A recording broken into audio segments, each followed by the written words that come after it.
Hello and welcome to the 84 Million podcast. Today we have as our guest Mr. Diego Rehrar Salazar. He's been in the cryptocurrency space for about 6 years. He's a privacy maximalist and has gained respect for his privacy-minded ideals. He was formerly very active, I know, in the Monero community. He's a designer and committed to excellent user experiences. He's currently responsible for the Stack Wallet, Stack Dual Wallet, an open source wallet, as well as other privacy projects with his small developing firm, CipherStack. He's not expressly found on X, but I do have him linked at stack_wallet because that's where you can find that project of his. So hi, Diego. Welcome to the show. I know I reached out after reading your outline on Stack, and of course, that's the topic today. I want to talk a lot about your wallet and things around your wallet. But before we begin, just tell us who you are as the man. What brought you into the space? What keeps you in the space despite all the changes, which seem constant in the crypto environment? Yeah. Well, hello everybody. As you said, my name is Diego Salazar, and really happy to be on the show. Always happy to talk with more like-minded people. My story is pretty simple, and I'd say it's similar to a bunch of different people in a lot of ways, a little different in some ways. You know, I found cryptocurrency. Actually, I didn't find cryptocurrency looking for kind of the ideological stuff or looking to make money per se. I found cryptocurrency because, you know, when I got started as a designer, I'm like, well, you know, design is a very saturated field, and it still is these days. I need a niche. And about a year prior to that point, I had kind of poked around cryptocurrency.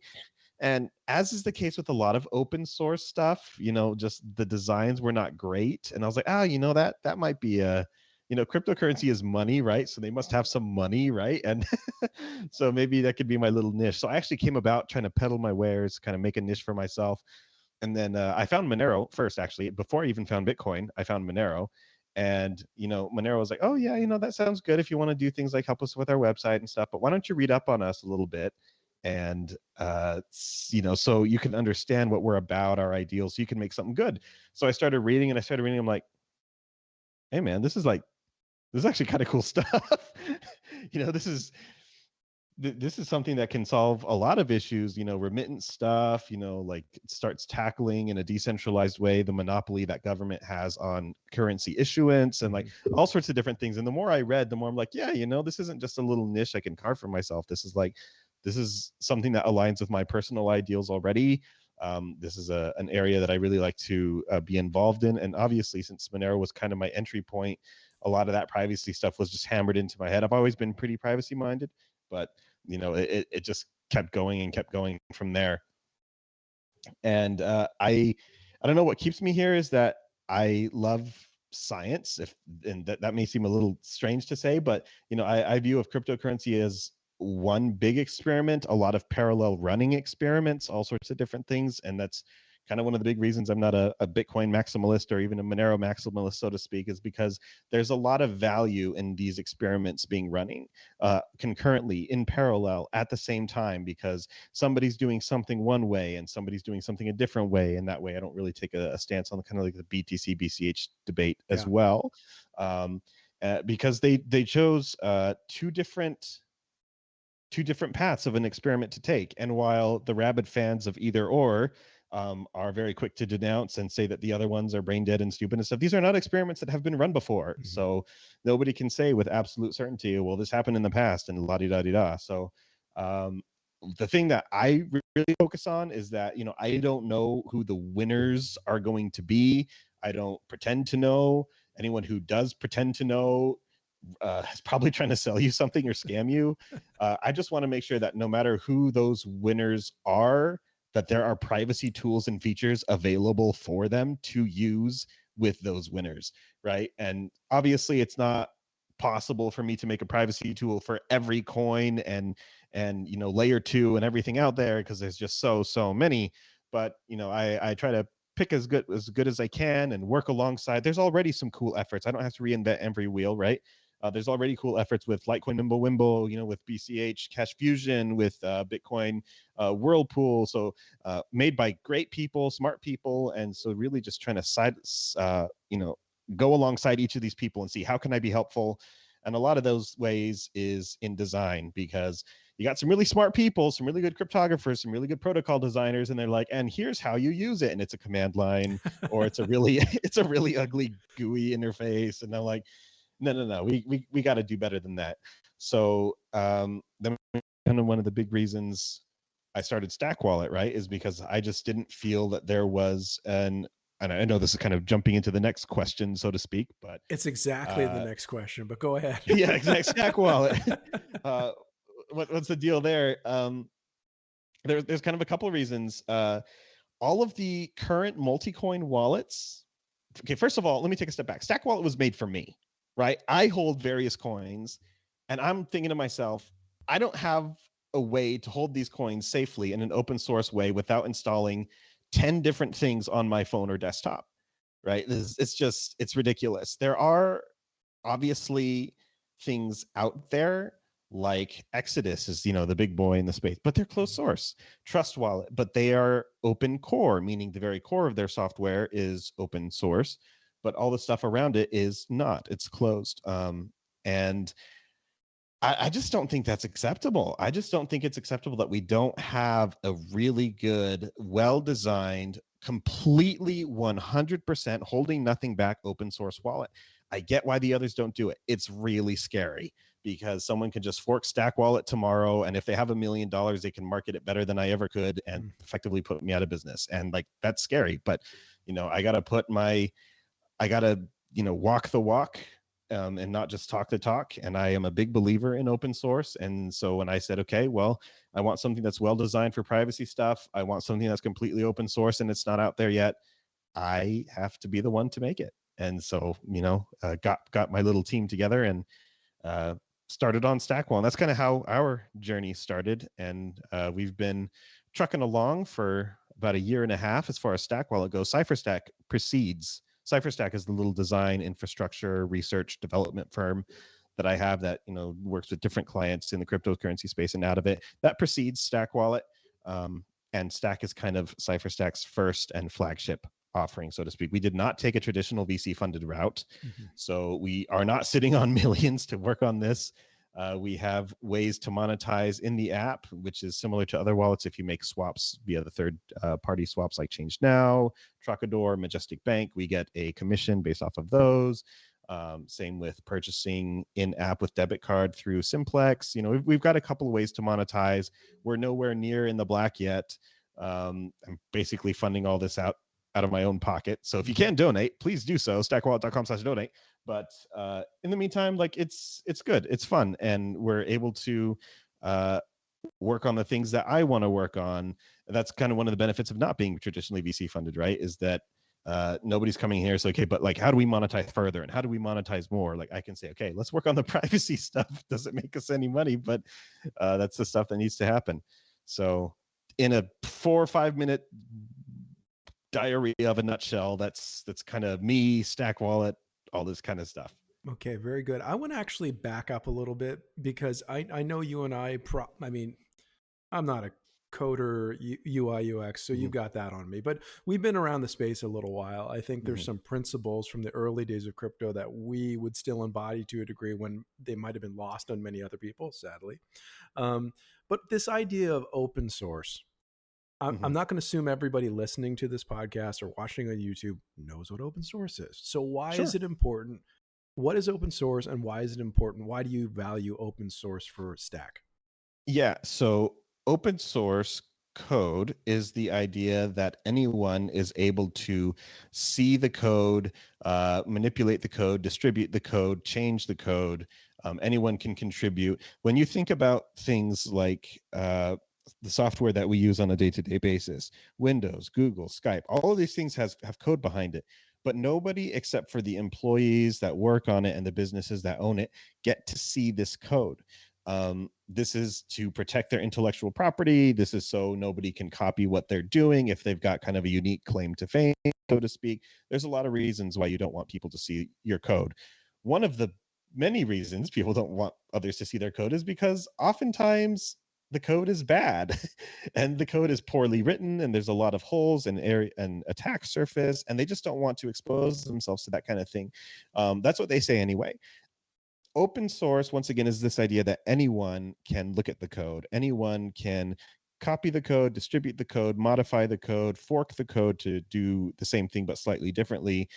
And we open source champions think that open source is actually safer because so many people get to look at the code, and you're going to have some good actors and some bad actors. But over time, just with so many eyeballs able to look at the code and try to kind of pick at it and tear at it and see what breaks and what works, that more bugs are going to be brought to light sooner, hopefully of the vast majority of them by good actors that just want to see the code improved. And they can either point you in the right direction as a developer or make those fixes themselves if they have the coding capability, and make a request to modify the code that you can then approve or deny.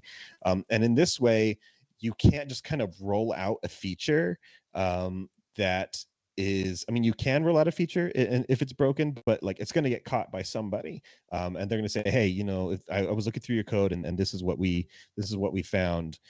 So it leads to more stable, more safe code in the long term, but it also keeps people honest, because let's say I was to start aggressively monetizing Stack Wallet, you know, in a way that is detrimental to people's privacy by collecting their data and then selling it to third parties, which we don't do. But let's say I started implementing that into Stack Wallet. Well, because my code is open source, one of the things that I mentioned is the ability to freely copy and modify and put out your own thing. Somebody could say, we don't like this way that the thing that you're doing here. We don't like the way that you've done this. I'm going to fork the code, which is a term that means copy your entire code base and make changes of my own to it and kind of distribute it as my own product. And I'm going to do I'm going to take out those controversial things that you wanted. I'm going to take out that aggressive privacy harming stuff where you take our stuff and sell to third parties and then distribute it. And then because that is the better way to do things, I would lose all of my users and they would go to that hypothetical wallet. So it is a way to force people to be honest and ideologically consistent and not make decisions that are detrimental to their users, because somebody will just fork it. Sometimes forks happen for good reasons like those. Sometimes they happen for slightly silly reasons, like somebody says, I really don't like the color that you chose of your buttons. You're refusing to change it, so I'm going to fork it and make those colors the way that I want.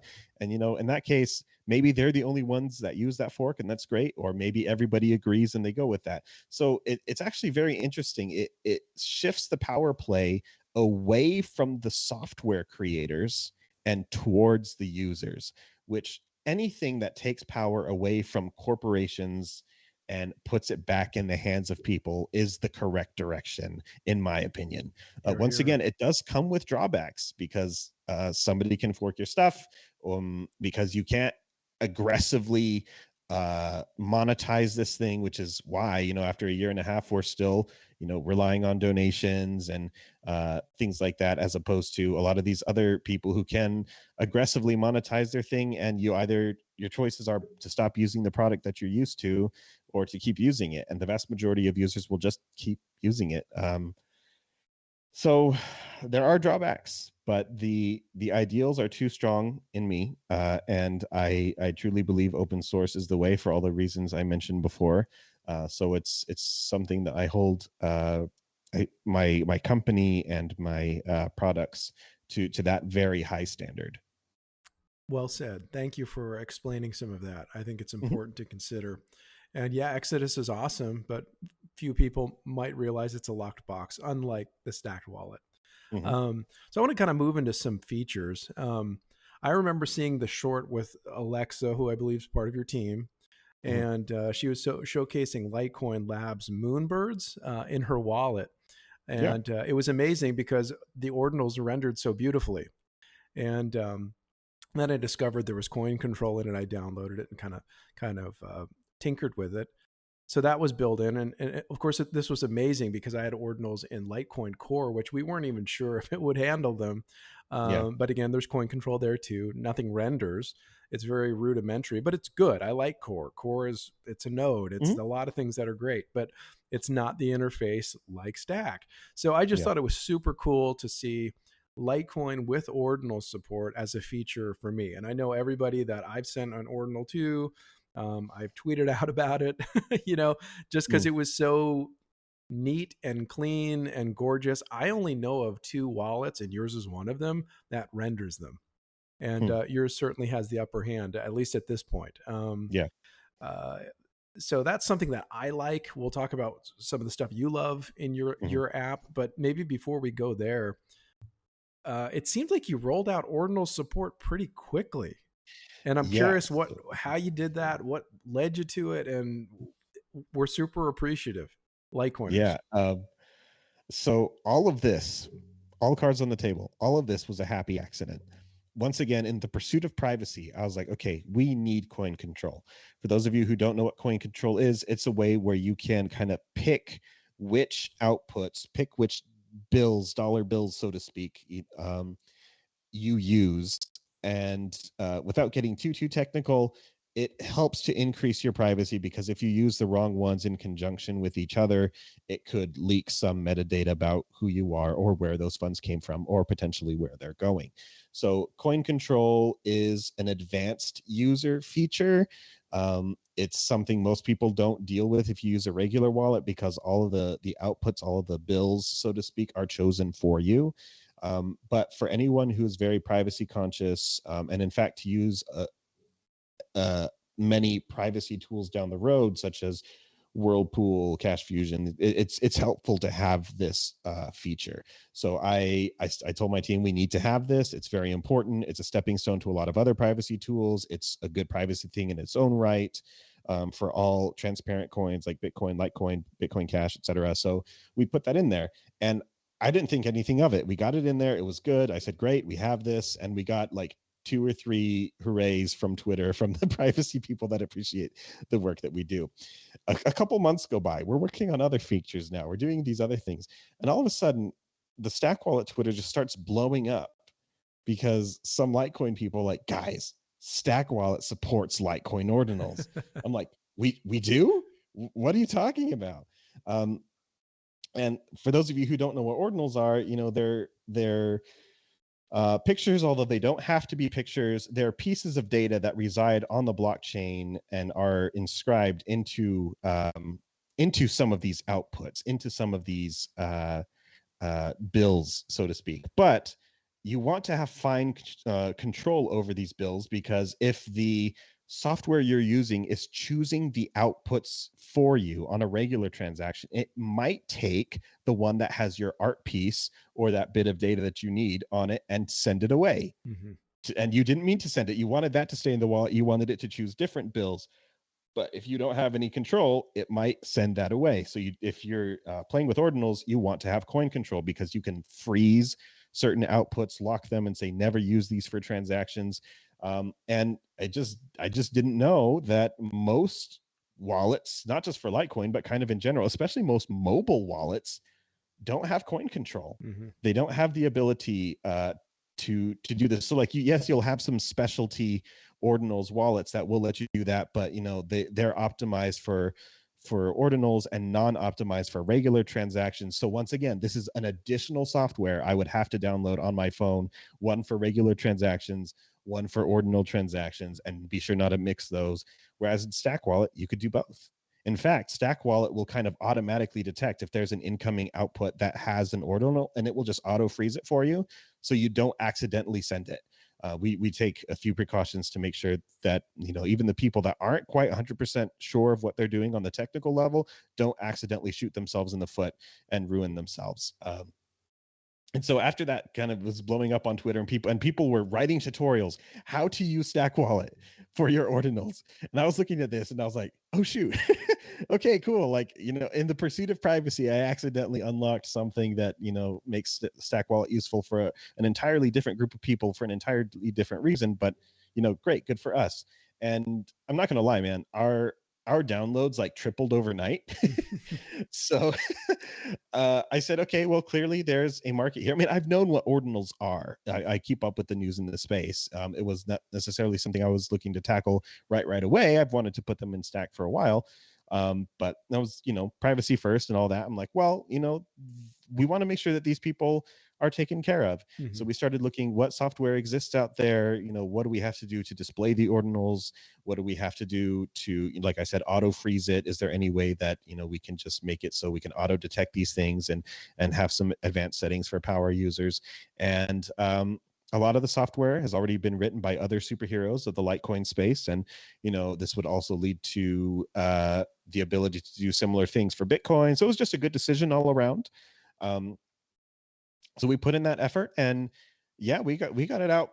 We got it out pretty quick. I'm pretty proud of the speed at which we were able to get those things out. And I mean, I want Stack Wallet to kind of be the one-stop shop for, first of all things privacy for sure. But Mhm. second, like if there's a cool thing, again, this is all an experiment. This whole cryptocurrency thing is an experiment. If there is something cool that is being done with cryptocurrency, I want it in Stack Wallet, and Ordinals is one of those things. So we put that out. We got the gallery. You can tap on the inscription itself to take a look at it, and you can unfreeze it and send it out if you need to or want to. And I'm actually really happy with how it turned out. Not only did we get a couple ordinals from some of the big ordinal people in the space as thanks, but we inscribed our own, and we are actually currently working with a Litecoin developer where you will be able to inscribe your own ordinals from Oh, within Stack wow. Wallets. Very Yeah, neat. so you're not going to need to go to an external website or anything and then have it sent to you. You'll be able to go into your Stack Wallet and make your own ordinals that you can then do with what you Like from please. your camera or your gallery or whatever, you can just Yeah, tether them. yeah, That's pretty cool. yep. Yeah, I know there's Scribe and things, but because you Mhm. already have a wallet, right? So you could self-fund it, right? Because normally if you Yep, use another one, you have to send it out, have it come back. yep, That's pretty yep, cool to see that that's coming on the radar. Very cool. yep. And I'll just have a glimpse here. I don't know if anybody can see this. Probably not good. I did a screenshot earlier rather than log into my actual one. Sorry, it's too bright. you can't see my No. you can't see my ordinals, but it looks really really good. It's just super. And if I would click on it, I'm going to open it up. You can see the dates, times, all the data with it. So very cool. Little button ordinals, and then right above it, it's one that says coin control. So again, this is the only wallet that I've recommended anybody use.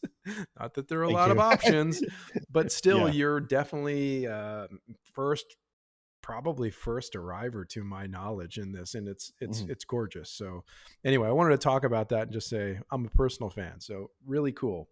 Um, in terms of other things that your wallet does, Mhm. um, uh, well, before we go there, I'm going to actually back up Sure. a bit. Do you anticipate, because we're going to get into the privacy stuff, um, do you anticipate adding Litecoin MWEB, the Mimblewimble extension block, support for confidential transactions? Again, if you're new to this topic, our first episode on the show was with David Burkett. He's the gentleman that kind of is responsible for the majority of that code. Now, granted, there's multiple coders, handful, not armies of them, but Litecoin does have a fund supporting coders and developers in the Litecoin project. But he was the leader of that, and I believe he was with Grin formerly. But anyway, Mhm. check out that episode if you're not familiar with MWeb already.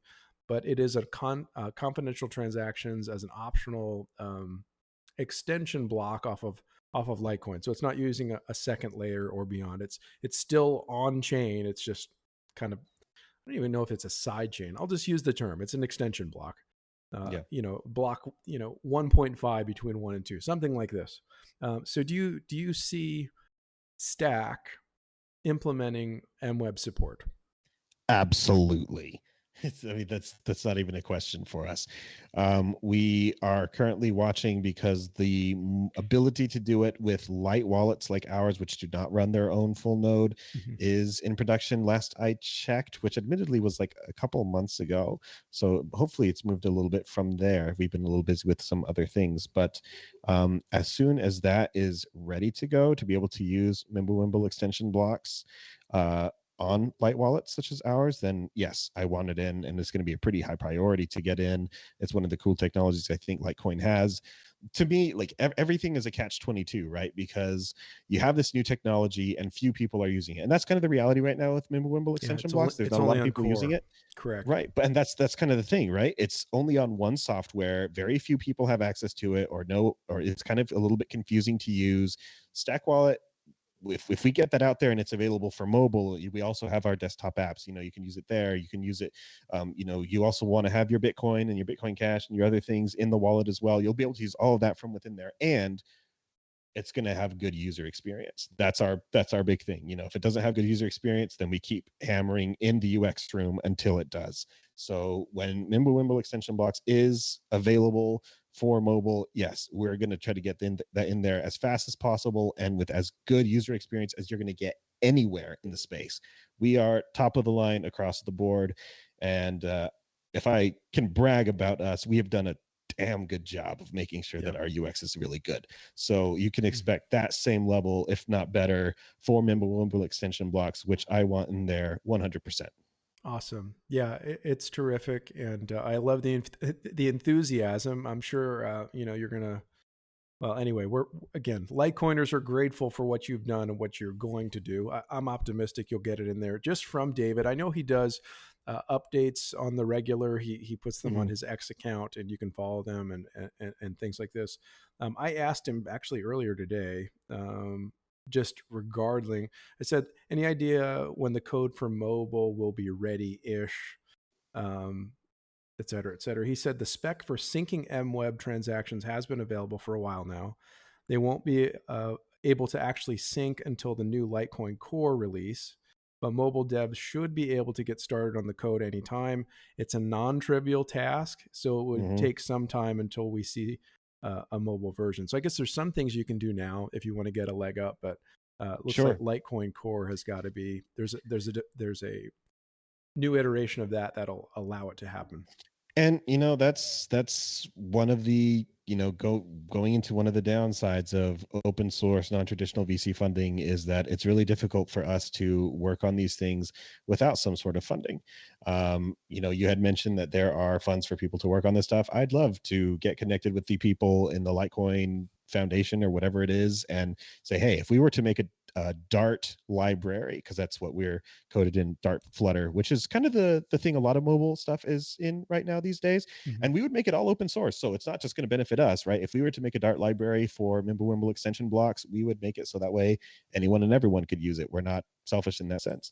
And if they were willing, if they were down to help fund that and get that going, then I'd be like, give me all the money, we'll do all the code, and we'll get it out to everybody, and then everyone can benefit.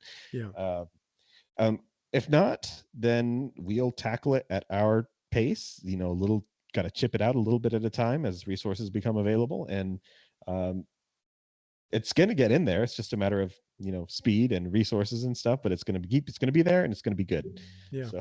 That's great. And I can't speak for the foundation. You may be able to reach out to them. I know Charlie's been very generous in many ways in terms of adoption. And this is certainly a big deal. He's focused on, I think it was 4 years almost between his first mention of wanting this to it actually activating last year. So, but I know in the Litecoin community, I mean, we recently forked the mempool into lightspace.org. So we have that now. It's gorgeous, and you can look into the blocks. I think we're working on that with Dogecoin too. Indigo Nakamoto on X has led several bounties. So I think at minimum, we could do a community bounty for this for sure. Okay. Yeah, that'd be neat. Just a heads up. And a call to the Litecoiners listening and to Indigo, and I'll reach out to him. Was Litecoin always supported in Stack? No. We launched as like Bitcoin, Monero, Firo. Firo is another really good, excellent privacy coin. And we built up a few things around there, but Litecoin was one of the first editions because it's Litecoin, it's got the respect, and I thought it deserved to be one of the big boys up there with us. So it has been supported for quite some time now, but it wasn't there at launch. We launched pretty small on purpose, just so we could, get it out there and then see what sort of bugs arose and kind of thing. Because if we launched with 7, 8 different coins and then there was issues with all of them, we'd be running around with like chickens, headless chickens. And but once we stabilized a vast portion of that database, then all right, let's get the Litecoin in. Let's make sure that's a part of it. So we definitely wanted to make sure that Litecoin was one of the first guys there. Very good. And in terms of, you have Stack and then you have the Stack Duo. Did Stack Duo come first, and what differentiates the two? No. So Stack Duo is Bitcoin Monero only. And that happened as a result of A fair amount of the market in regards to Bitcoin maximalists were like, well, we love Stack, but just a bunch of other coins increases the attack surface and all that kind of stuff. And so there was enough people talking about wanting something that was Bitcoin Monero only that we felt it was worth putting out. There were several people that wanted Bitcoin only, but one, there's already a lot of Bitcoin only wallets out there that are, decently okay. They have the most funding out of everybody. So, but two, I mean, Monero is just as OG in my opinion. I can't launch something without Monero, man. Like Monero's got to be in there. So if you use anything beyond Bitcoin and Monero, Stack Wallet is going to be the one that you're going to want to use.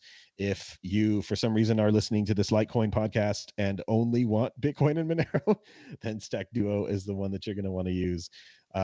It's been a learning experience and very frustrating because having to maintain these two different code bases on two different repositories is very annoying.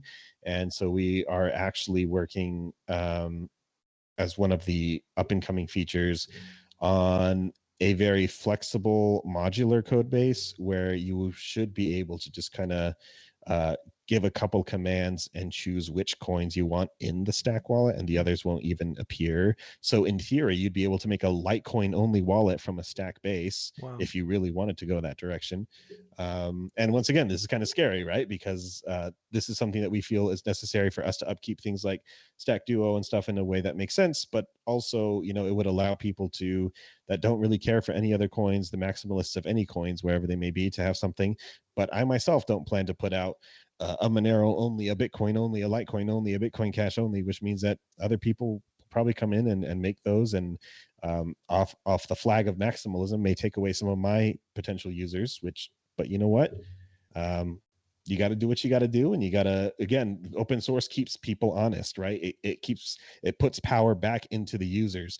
And as a business person, that's scary, but as a person that wants to leave a legacy behind and improve the world and make sure that people can have the things that they want to have that are good and in line with their ideals, then that's the direction that Stack Wallet has to go. And that's, an idealistic commitment that we have. That's good. I like what you said in one of your other conversations. I forget which one it was, about how Monero was what everybody thought they were getting into with Bitcoin, but it's actually realized. And of course, with Litecoin getting this kind of fungibility layer, while it's not perfect privacy, if you stay in MWEB and never peg out, just MWEB to other MWEB, it's pretty darn private. But it is opt-in, and that allows for some advantages too. Liquidity, et cetera. I think South Korea was really the only country that pulled it from exchanges after MWEB launch. But other than that, didn't really have much trouble, I should say. Let's detour a little bit. And I actually do want to talk about Monero. Litecoiners are friendly. I think a lot of us like Monero. Let's detour a bit. You were heavily involved with Monero in the community. I know you were very vocal there. You spoke on podcasts, YouTube's DevCon, different things like that. What are your thoughts on Monero today, and what inspired your departure, I guess, from that community more front and center, or your time devotion shift? So Monero is and continues to be one of the only coins, probably one of 5 to 10 coins, and definitely on the upper tier of those, probably the number one tier of that I think solves the most problems with the most elegance and the least amount of trade-offs, I would say. If I was to personally choose a winner, it would probably be Monero. It's just, opt-in privacy is fine, but the bolt-on stuff tends to have a lot of leakages in terms of metadata that you'd rather not be there. And nobody else has really just had the balls to go mandatory privacy for everybody kind of thing. It solves a lot of issues. It causes some issues, but the fungibility thing and all this stuff, which everyone has an opinion about. Is the opt-in good enough for fungibility? How much is good enough fungibility? Is it a binary? Is it a spectrum? We could go on this all day. It's just for my personal ideals and stuff. Monero is just, it is it solves, like I said, the most amount of problems with the most elegance and the least amount of trade-offs. So I still hold Monero in extremely high regard. I still take part in the community. I no longer work for the core team. When I was with Monero, I was working for the core team. And, you know, part of the shift that happened there was I thought other projects were also worth investing time into. You know, like I said, I mentioned more than once, Firo is another good privacy project. They're actually coming out with a really, really big next gen privacy protocol called Lelantis Spark, and it's super, super cool stuff. And actually, Monero's next upgrade plan, Seraphis, was made. The two people that made Spark and made Seraphis collaborated pretty heavily and inspired each other in a lot of things. They're still different protocols and do things slightly differently, but it was only through kind of the co-working between the two of them that this stuff is coming out. Seraphis doesn't have a launch date for Monero yet, but Spark, Lelantis Spark for Firo, is going to be coming out in like January. And me and my team and CyberStack had a very big hand to play in the fact that Spark exists at all. Which is something that I say with great pride, because once again, I like to be on the cutting edge, the forefront of privacy. And so because I thought other projects were worth working into, there was a lot of friction with different Monero community members, because some of them tend to be maximalists, and I don't blame them. Once again, Monero's, top dog for me. But ultimately parted ways in terms of exclusivity, and now doing things all over the place. But once again, I am still involved in the Monero community. I do try to do work there. We do some volunteer work there here at CipherStack. We do some infrastructure stuff. We've done a couple of CCS funded things, and being contacted for other stuff like audits and whatever. And all of this is public, going through the community channels. And yeah, that's where we are. I'm in no way, away from Monero and sworn off of those people. Like, they're great guys. They're very smart, smart as a whip, and excellent project. So I enjoy working with them whenever I can. So why privacy? Going back to the first principles. Why should anybody care about privacy? Why is it important to you? What does it look like today? So I live in the first world, specifically America. So the lack of privacy at present time, really the worst that I have to deal with on a day-to-day basis is something like targeted ads, right? It's not something like loss of money, loss of freedom, or loss of life, but that doesn't mean that nowhere in the world is that the case. If I'm designing, if this is supposed to be like the new global standard for currency type stuff, and it's supposed to be a freedom tool, but there's no privacy, then it's not real freedom. I don't think it's possible to have true freedom without privacy. And I think all of the people that say it is, in terms of like the Bitcoin maxis and stuff, that really harp on like, no, it's just, it's the uncensorability of it. The government can't stop it. Yeah, but okay, somebody sends $1 million, person A sends $1 million to person B. Yes, the government can't stop it like they can with bank accounts if it's sent with Bitcoin. But if they can trace it and they know that person B received it, then they'll just go put person B in jail, right? Because it wasn't private, because they were able to trace it and find out who it was sent to. Now person B is in jail, but guess what? Bitcoin didn't fail because the government didn't stop it in transit. The person B still received the money. And I'm sure person B is very, very happy from his jail cell that Bitcoin didn't fail, right?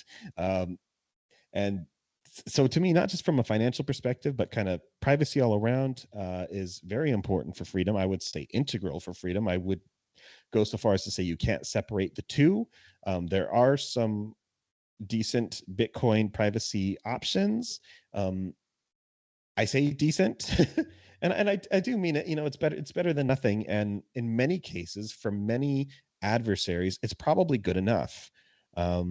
And the same thing, with Mimblewimble extension blocks, like you said, right? If you park your money there and you leave it there, for the vast majority of adversaries, it's probably good enough.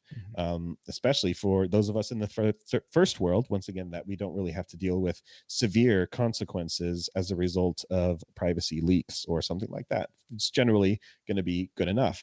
But two things.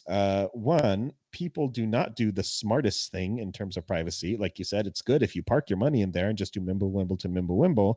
But what about 95% of people that are going to be putting money in there, taking money out, doing it in such a way that, leaks metadata. I mean, heck, even Monero's not perfect. Monero leaks certain metadata, although it tries to minimize that as much as possible.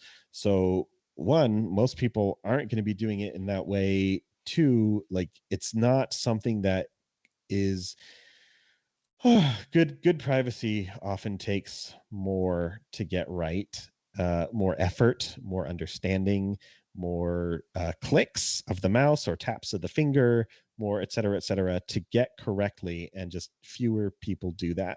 And with how large the panoptical conglomerate is that oversees everything and how much they collect and keep everything, privacy is in more danger than ever. And I think that's both really sad and really scary and completely unwarranted.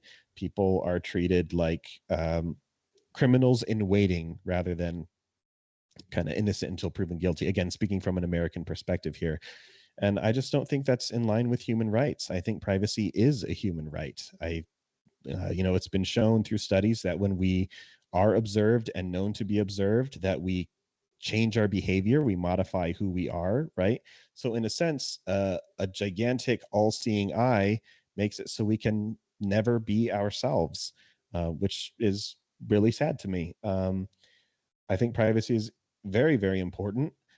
There's so much work being done on uncensorability and decentralization and distributed technology, all of which is also still very important, right? But there's so many dollars pouring into that, and so few dollars, designers, et cetera, pouring into the privacy thing, that this is kind of where I've decided to stick my little flag in the ground, stake my claim, so to speak, and say this is where I'm going to contribute. The decentralized people, the uncensorable people, they've got enough. Well, relatively speaking, right? Not enough when you think about, all the resources out there that could be put to this stuff, but they've got definitely more than the privacy people do. And, it's tough, man, because privacy is a completely separate discipline. You have people that think they understand. They're like, oh, I understand blockchain. I understand how it works. And because I understand one thing of this kind of technology, I must understand other areas of technology like privacy. Digital privacy is a completely different animal. It's a completely different field that requires different specializations and understandings of game theory, cryptography, all this stuff, separate from distributed technology like blockchain. And so you have all these people, and they're everywhere, even people that we look up to in terms of big Bitcoin voices or big voices on Twitter or, whatever the case. They just don't have a clue. They don't have a clue how any of this stuff works. And they speak with this authority, and everyone's like, well, according to this guy who I follow, and he's very influential, he thinks that this is enough, or this is good. They have no idea. And not just is privacy a different separate discipline altogether, but understanding how privacy works with an open distributed technology like blockchain, how they actually mesh together, how to bring these two worlds together in a way that makes sense with the least amount of trade-off, isn't a horrible pain to use. That's something even, that shrinks the field of people who understand all this to an even narrower degree, which is a bit of a shame. I totally understand it. You have to know so much, and you only have so many hours in the day, man. I got a wife and kid, right? I got things that I got to do. Everyone's busy. Not everyone can spend all 24 hours of their day looking into this stuff 24/7. But I'm very proud to say that CipherStack has been on the cutting edge of so many privacy advancements in cryptocurrency in general. If you've heard of a privacy project, we've probably had our claws in there at some point in some way. And I'm really proud of what we've accomplished there. And this is where we make our difference, I guess. So why privacy? Because this is where I feel where we can make our difference. We've got the team, we've got the people behind it that understand privacy, and we got the passion. We got the skills, and we got the passion. So here we are. Yeah, I think the more privacy is a baseline, the better it is, because it takes a lot of effort. And I know a few things, but there's no way I can claim to really be. And sometimes I don't care. I mean, and that's hard too, because it's like sometimes I don't care. I know there's so much voluntary surveillance, right? We're on Twitter and here and there. Yeah. But it's it's interesting because sometimes you use, a VPN, and then other times you don't. So you kind of have like two stacks of data, and Yeah, then that looks yeah, weird. It's like if yeah, everything was just baselined, I'll say fungible in the term of, every yeah, dollar, regardless of where it's been, is equal to every other dollar. If we kind of had that for data, would be get better, but we need developers like you to kind of institute it. And of course, yeah. governments to a degree. I mean, it's better to have government agree with you than to establish something despite what the government thinks. Hmm. We like to think there's some qualities of maybe good government or better governance. Sure. um, but that's not the case. So a lot of people are clueless in terms of privacy. Some people don't care about it, but then you have different stacks of people that are fine, but they're using it, and Yeah, that looks weird because everybody else isn't, and it's just really kind of a mess. The digital environment's amazing, but it's like yeah, has the capacity for everything to be surveilled, sure. I whether mean, it's in a you private touched. bucket or if it's a government looking or whatever. Yeah, But go ahead. you touched on a very important point that sometimes we just don't care, and like I interrupted you. Even I don't care sometimes, right? I do have a PGP key. How often do I send emails on it? How often do I decrypt emails that I receive that are PGP encrypted? Not very often, right? It's only when something is just like I don't even have to think. That's why I like Monero, right? I just send it and it works, and Mhm. boom, there you go. With Bitcoin, you gotta use the Whirlpool, and you got the coin control, and Cash Fusion for Bitcoin Cash, and these things, right? And I try to make those as easy and nice to use as possible. But it's got to be brain dead simple. It doesn't make you go out of your way much at all, because if it makes you go out of your way even more than a little bit, even I shrug my shoulders sometimes and go, I'll just do it the regular way Yeah. or the other way. And that's kind of the goal of Stack Wallet, is that unless privacy technology reaches a certain UX threshold, Mhm. it will not be used. Yeah. It will only be used by enthusiasts, only be used by the passionate hobbyists. Um, so really, when Stack Wallet has a commitment to UX, it's yes, because we want people to use our product and we want cryptocurrency to be easy to use, but we want privacy to be that easy to use. Mhm. Otherwise, nobody's going to use it, right? We just came out with Cash Fusion for Bitcoin Cash. They did a flip starter, which is like their little fundraising shindig, and we got funded to do a Dart library of Cash Fusion, which is their primary privacy technology, and it came out really good. Where really you just kind of click a button and it does it for you. And that was that is kind of a feature of Cash Fusion in general, but I think we improved on that. We reduced the number of clicks. We Cash Fusion has like 12 different steps that are all scary sounding, and we've kind of distilled those down to 5 different steps.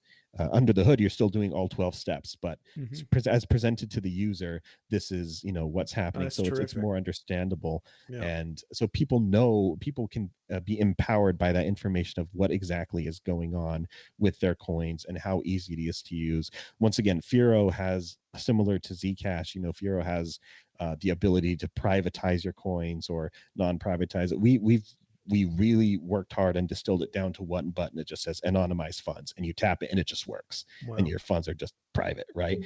If it's not that easy to use, people aren't going to do it. And so at Stack, when we have this commitment to UX, really it's so that way we can expand this privacy pool for everybody. Because for digital privacy in particular, privacy is all about how big of a crowd you're hiding in and how homogeneous that crowd is.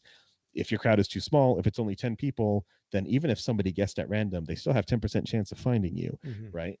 And if your crowd is huge, of a million people, but everyone's wearing black shirts and you alone are wearing a yellow shirt, then it doesn't matter how big that crowd gets. You're easy to find, 100% right? chance. Yep.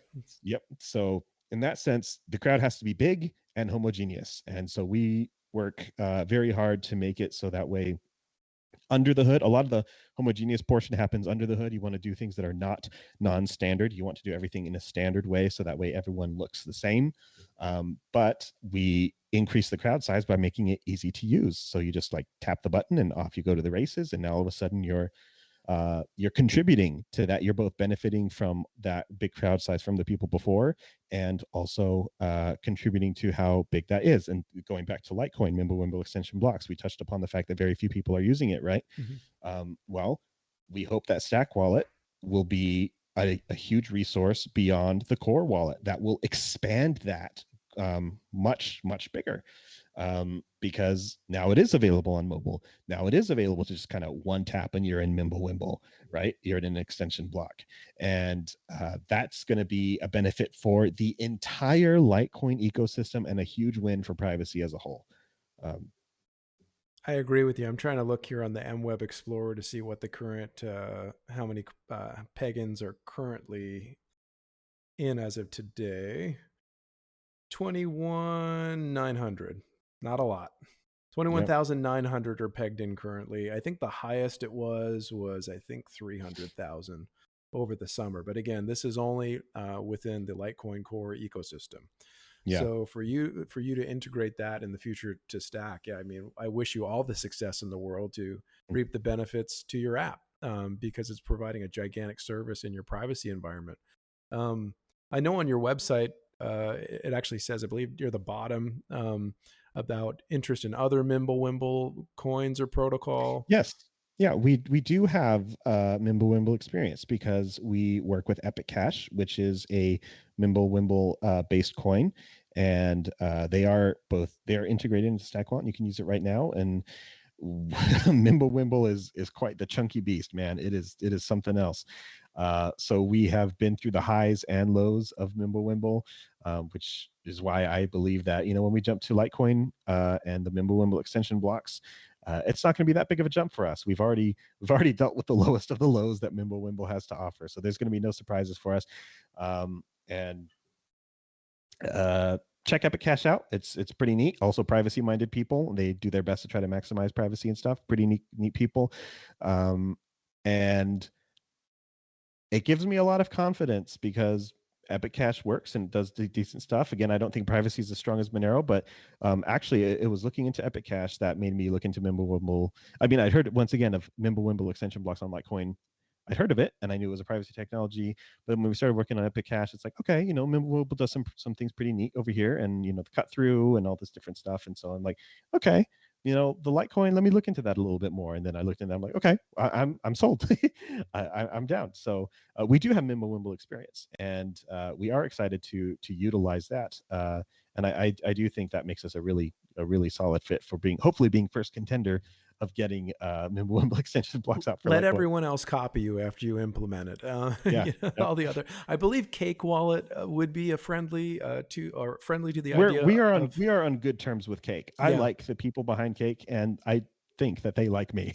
Yeah, they tend, you know, they're Monero, Bitcoin, Litecoin, you know, they kind of have a smaller pool than you're offering, but overall a decent experience, and I think they would be friendly to privacy. So I'm hoping, you know, we'll have a variety of options, but absolutely, you know, let Stack get it first. Yeah, I'm with you there. It's a beautiful wallet, very elegant, minimalist. This, by the way, just for people listening, I use it as an individual on the planet. This is not a paid conversation. There's no advertising here. This is just goodwill conversation, as I say, between Diego and myself. I think it's important for me to hear about this, and I think this sort of information is important for, you know, anybody in the Litecoin community, anybody that follows the podcast, etc. But you do need to check out the Stack wallet. We talked already about some of the privacy things you've done. Anything we missed? What do you have kind of as a baseline, just default, or maybe there is opt-in too, but what sort of things are you doing for privacy? Like, is there Tor? What else is going on in the wallet? Yeah. So each coin has something slightly different, as I had mentioned before. And so we kind of have a commitment for all the big major coins, especially the ones that have cypherpunk ideals at the root. We want to support kind of all of those things. And so that comes in two ways. The first is by supporting privacy coins, right? The ones like the Moneros, the Firos, the Epic Cash, all of which required custom coding, custom stuff to be done to make sure that they work, because they're not just Bitcoin derivatives that, you know, just work fresh off the shelf kind of thing. It required custom stuff, but we put the work in because privacy coins need to be supported as first-class citizens. Secondly, coins that are not privacy coins but have privacy technology available to them, we need to make sure that those are in as well. And those are things like your Bitcoin Cash with the Cash Fusion, your Bitcoin with the Whirlpool, which is on the list. That's not in there yet, but we're working on it. And your Litecoin with the MWEB extension blocks. we have to prioritize in terms of, one, again, this is a sad reality. Who's willing to pay us? Those people get bumped up the list because that allows us to keep the lights on. So like, yep, we'll prioritize these guys. And as long as it's working on privacy, I don't care. Mm-hmm. Right. But two, even the people that don't pay us, like for example, for Bitcoin, we did PayNims with the BIP47, which is easy to get working for Litecoin, by the way. If Litecoiners ever got an interest in PayNims, for those of you who don't know, it is a one-time address that you have to send to somebody. Usually, it's recommended that you send a new address every time, just for privacy reasons. Don't reuse the same address over and over again. Send a new one, which Stack Wallet does by default, right? When you open the receive screen, it will show you a new address if it detects that you have already received coins in a previous address. So we handle all that behind the scenes, under the hood, from the get-go. But something like PayNims is a very interesting little cryptographic hack, a little fun little technology where you can send one address out there, and the receiver or the sender, the person that you give it to that is going to send you money, is able to generate a new address each time. So in that sense, you, the person who is going to be receiving, don't need to send a new address every single time. You just kind of put one out there. This is actually really important for people like, this is really important for people like nonprofits, because a nonprofit, they want to just throw an address on their website and then just have you send to it. But that's the bad practice, because then all of their donations are being received to that one address, right? But with this technology, they just put the one PayNim address, the BIP47 address up there, and everyone who sends to them will be, as far as the blockchain knows and is concerned, sending to a different address, and that it all comes in. Works for Bitcoin. The only two wallets that really support it are Samurai Wallet for Bitcoin and Sparrow Wallet, which is the big desktop darling wallet for Bitcoin. Once again, it would work for Litecoin because you guys, are the same base. So if Litecoiners ever wanted to have that technology, it would actually even be very easy for us to just lightly tweak our BIP47 library and get it working. But nobody paid us to do BIP47. Again, it works for Samurai, they're Android only. And it works for Sparrow, which is desktop only. So there was no iOS. And to this day is also still no iOS wallet for BIP47 PayNim stuff. And we said, okay, well, we want to get this in there. So we rolled up our sleeves, got our hands dirty, and started working on BIP47, busted out a Dart library for BIP47 that, once again, is open source, available for anyone to use if anyone wants to put that stuff in their thing. It's not like super elegant, and there are some things that, not our library, BIP47 is a technology. It's not super elegant. There are some pain points to it, but it's available. And nobody paid us to do it, but we just got that commitment.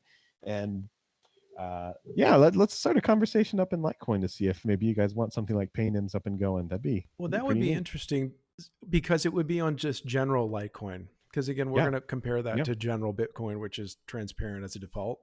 That would be super to have on standard Litecoin addresses. The nice thing about MWEB is if any address starting with MWEB, it's already shielded. So you can generate as many as you want, but you can't look inside of it. So that's pretty nice.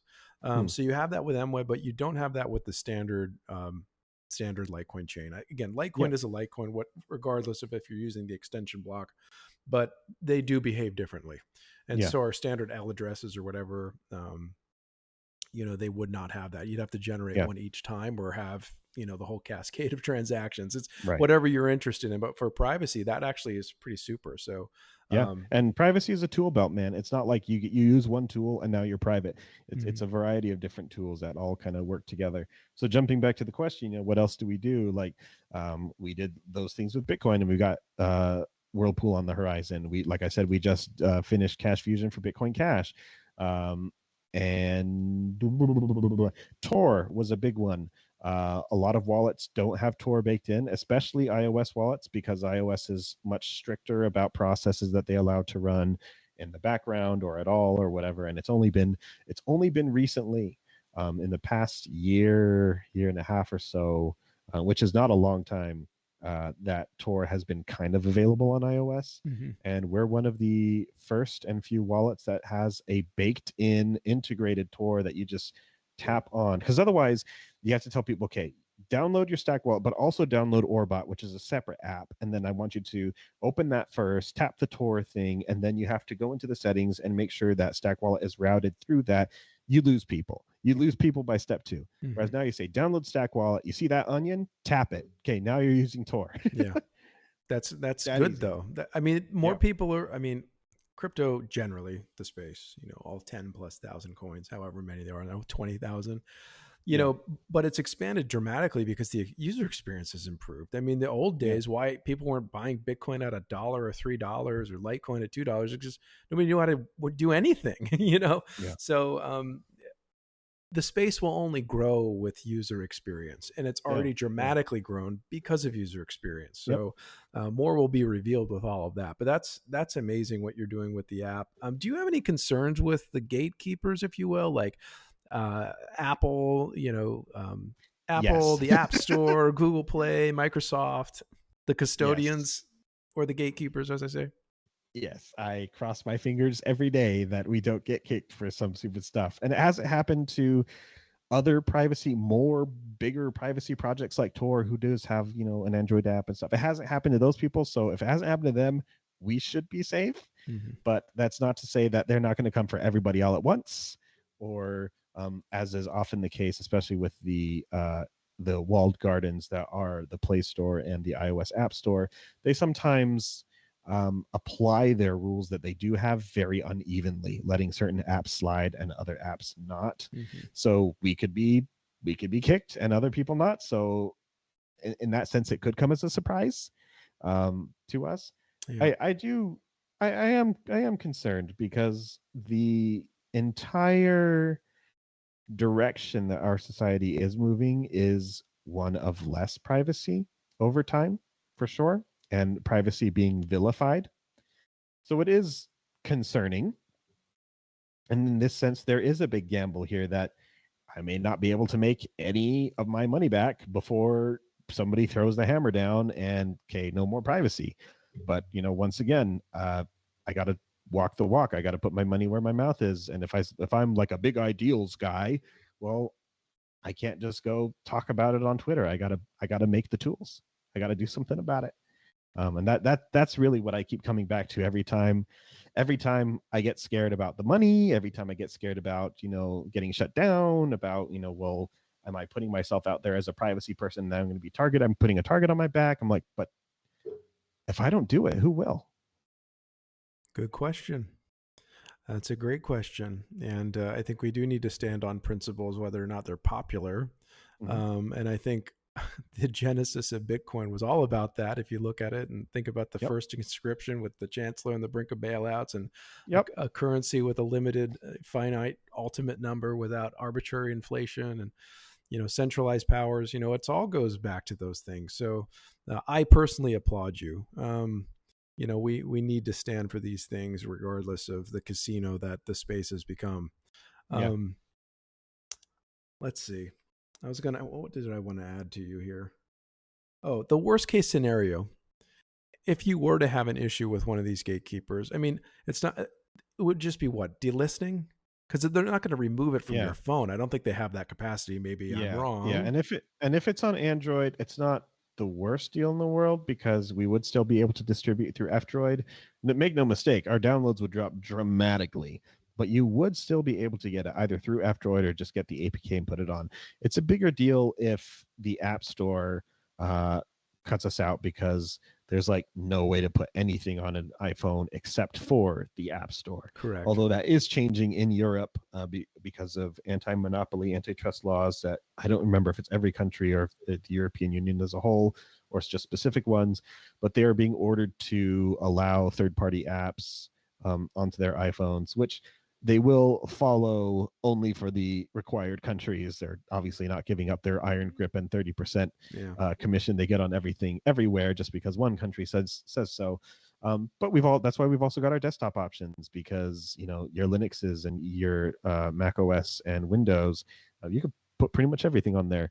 So the one that would be a big blow is definitely iOS. We really wouldn't have any way to circumvent that. Unless we remove all the privacy options and just put it up as a regular crypto wallet, which might be an option. or we hide those features really well.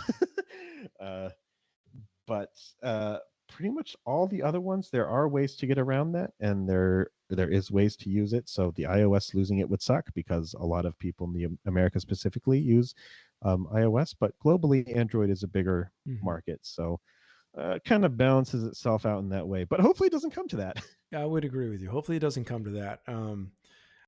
And again, it would be more of a delisting, but if it's on my device, it's not going to be erased. I can continue to use it. I just, if you tell your friend, he can't download it. That's where there's no updates. So if there was a critical security issue or something, you wouldn't be able to download the update for that. Which a pretty honestly, picture, but again, we don't want to energize this dystopian view. Sure.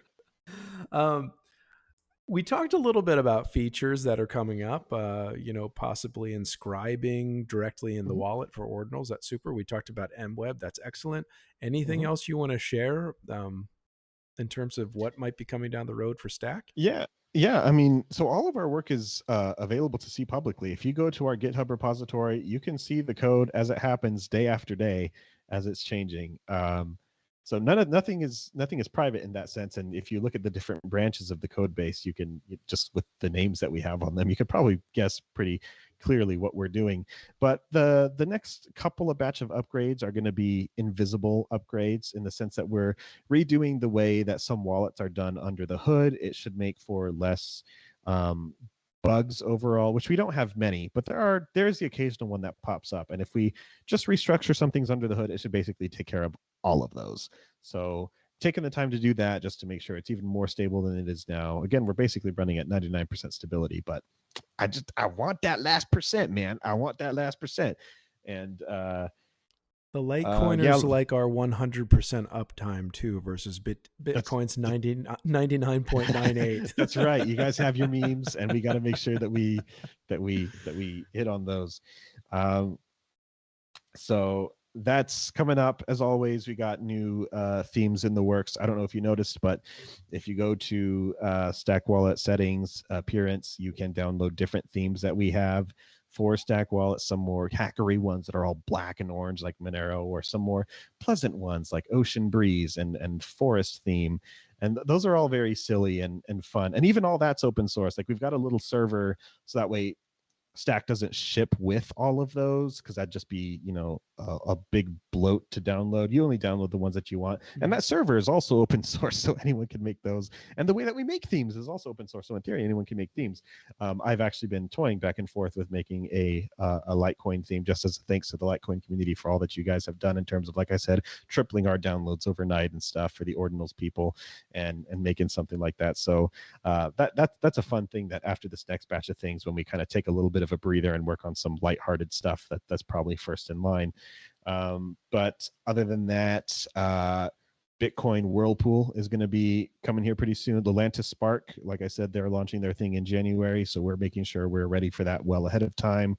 More privacy features, more fine control, advanced features like the coin controls, but we want to extend those. For example, Taproot for Bitcoin, which Litecoin has as well, does it not? Correct. Yep. Yes. We're working with the PeerCoin people. They have made a really cool library for that, and we want to be a part of that. So, and everything that unlocks. That's kind of what we're doing so far. A little bit less conspicuous. Tor was our biggest conspicuous upgrade. Like, oh, we got Tor now, right? And that took, oh goodness, that was like a year-long journey. And so we're taking a bit of a breather, doing some of the invisible work. So unfortunately, it's a little bit boring for the upcoming months, where it's like Stack will be more stable than ever. And if you've already had zero issues, then you probably won't notice. But and unless you use other coins and stuff, you may not see different things at all. But keeping a very close eye, especially now that you told me what you just told me with David Burkett about the MWEB extension blocks. We'll actually probably take a look at that spec now that I know about that in this upcoming week, and start plotting out what it would take to make a Dart library of this. I know we'd still be waiting on the core upgrade, but hey, the the library could be ready to go. So as soon as that drops, it works for us. Yeah. And back to the ordinals deal, you had to tripling in a bear market. So yeah, God forbid things happen and how do we say, celebrations return, and the environment and climate, just with the whole price side of things, changes. So for sure. may there be And bright days for Stack and all of us. When, I mean, we're still here, but you can tell the general sentiment's been down for a while. It's pretty terrible. It's like crickets everywhere. And like you said, a lot of it is due to the casino that the space has become, which is kind of sucky, but it is what it is. What are you going to do? Yeah. What are we going to do? Well, you're doing some things, and it's very good work. Why don't we go to the FAQ, and then we'll land this plane? Let's do it. Okay. So didn't have a whole lot. I still don't always publish these broadly. So we only have about 3. That's more my fault than anybody else's. But let's see. Lighthouse AI on X. And that's the only place we really field these. We don't really go on other channels. He was interested in MWEB. We definitely touched on that today. And he said, maybe which countries does he notice a lot of user activity occurring if he has access to that sort of metric? I don't know. So the app stores themselves, Google Play and Apple iOS, the App Store, they do give us metrics for those, not because we love to collect those things. And in fact, if you download off of F-Droid or the APK or our website or whatever, we don't keep any logs of anything for desktop and whatever. But for the Play Store and the App Store, the majority of it is coming from America. We've got a big clump in Argentina. We have a few countries in Europe that are pretty strong, and Australia as well. We've got and a smattering of people here and there. Oh, the UK also. We've got a decent number in the UK. That's, I mean, not super surprising to me. It's probably about what I would expect.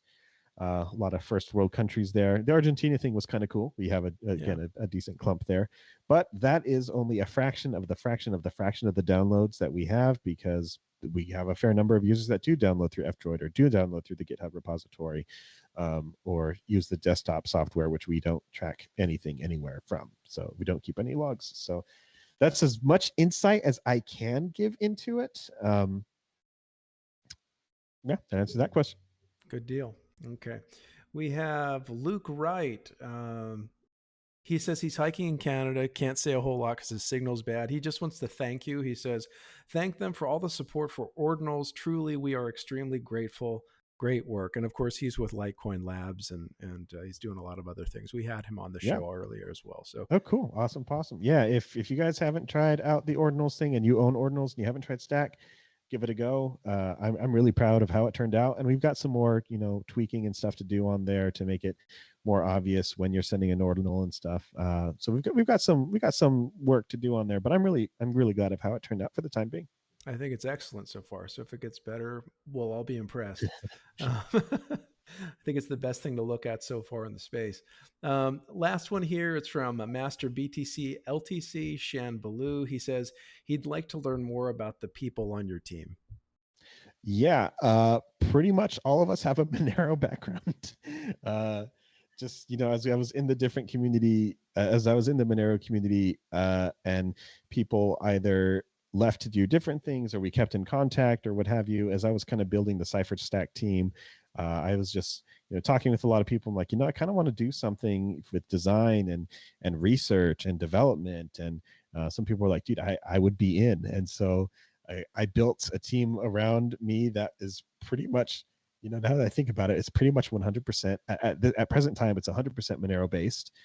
We did have a couple people coming and going that were and were not and stuff. But at present time, our current team is pretty much Monero based.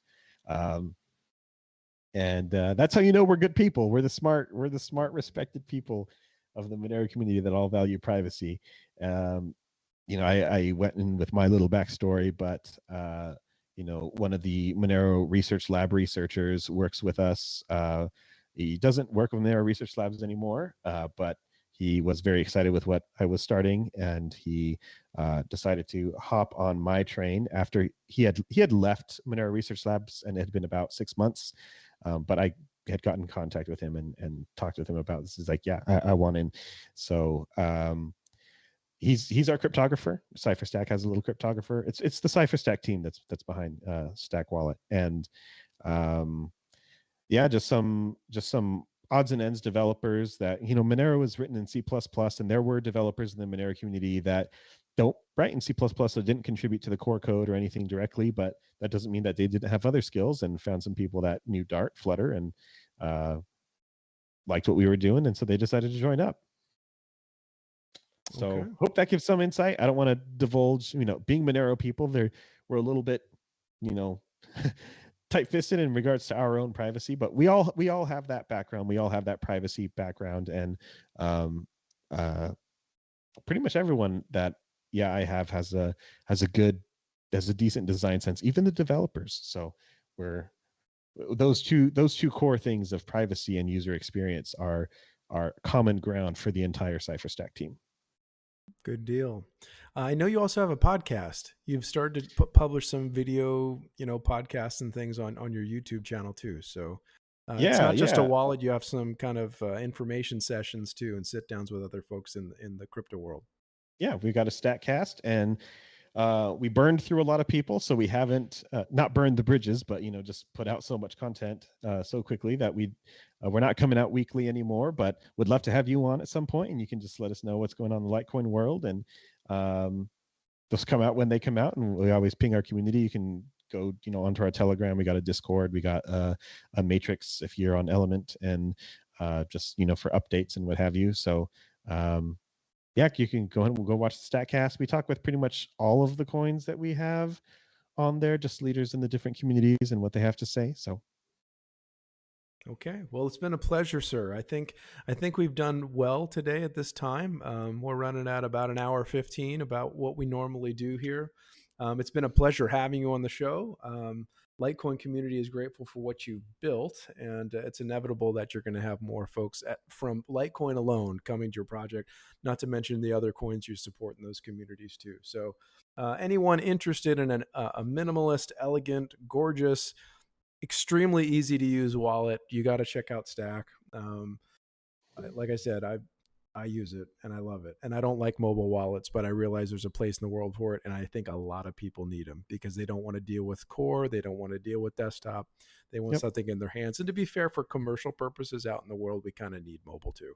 So I personally need to come to agreement with that as well.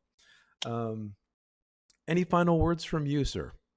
No, it's been great having you guys. I'm not plural. Statcast having you on, but no, it's been great being on your show, and really enjoyed the Litecoin people. And yeah, when that Ordinals explosion happened, like I kind of talked with more and more Litecoin people, and you guys have just been a delight from beginning to end. So really appreciate you guys and your community and the support that you've given us. It's really great, and we plan more for you all in the future.